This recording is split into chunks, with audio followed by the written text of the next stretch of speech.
नमस्कार, मैं हूं अनुप कुमार और आपका इस चैनल पे स्वागत है। यह वीडियो 26 जनवरी के संदर्भ में रिकॉर्ड किया जा रहा है, इसलिए मेरे तरफ से और कंटिन्यू ग्रुप के सदस्यों की तरफ से आपको गणतंत्र दिवस की ढेर सारी शुभकामनाएं। Once again happy republic day.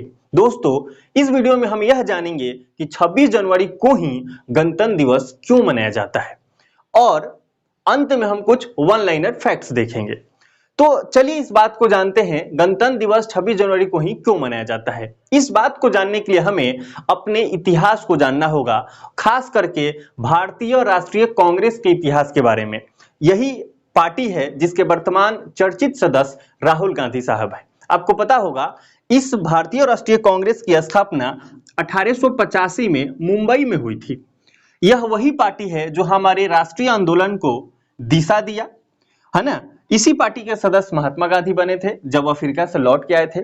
इस पार्टी की एक सबसे अच्छी बात यह है कि यह अपना अधिवेशन साल के अंतिम दिनों में करती है, जैसे दिसंबर में, और अपना अधिवेशन हर साल दिसंबर महीने में अपना अधिवेशन करती और ये एक निर्णय लेते कि पूरे साल भर क्या करना है। इससे हमें ये सीख मिलती है कि हम अपने कोई भी अगर डिसीजन लेना चाहते हैं, अगले साल में कुछ करना चाहते हैं, तो हमें साल शुरू होने के बाद नहीं निर्णय लेना है, उसे थोड़ा 1-2 दिन पहले ले लेना चाहिए, है ना। तो ये पार्टी अपना निर्णय दिसंबर महीना के अंतिम सप्ताह में खास तौर पर लेती थी।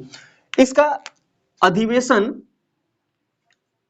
हम 1928 का एक देखते हैं। इस अधिवेशन में यह निर्णय लिया गया था कि हम डोमिनियन स्टेट की बात करते हैं, मांग करते हैं ब्रिटिश सरकार से, क्योंकि आपको पता है हमारा भारत देश गुलाम था, ब्रिटिश के अधीन था।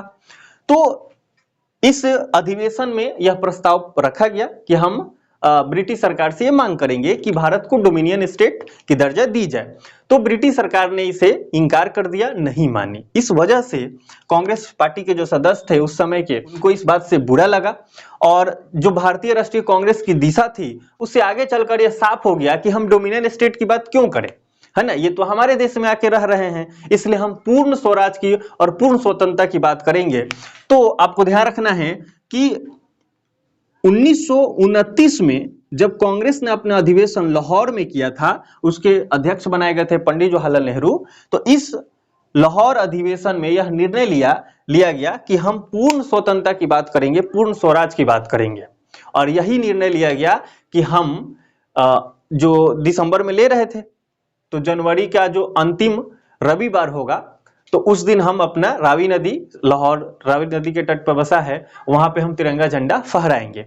तो जो महीना का, जनवरी महीना का अंतिम रविवार था, वो 26 जनवरी पे पड़ा, इसलिए 26 जनवरी को फहरा दिया गया।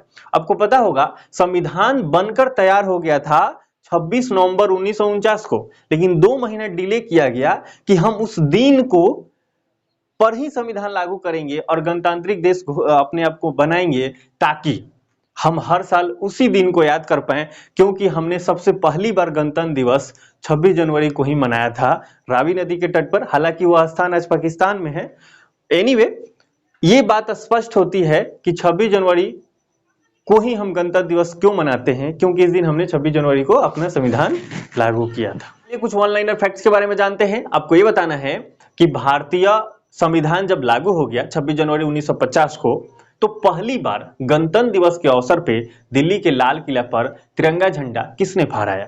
तो मुझे उम्मीद है कि आपको पता होगा। इसका सही आंसर होगा डॉक्टर राजेंद्र प्रसाद, जिनका जन्म हुआ था छपरा के जीरादेई में, बिहार राज्य में वो प्रांत पड़ता है। उम्मीद करते हैं यह वीडियो आपके लिए लाभकारी सिद्ध हुआ होगा। तो मिलते हैं अगले वीडियो में, तब तक के लिए जय हिंद, जय भारत।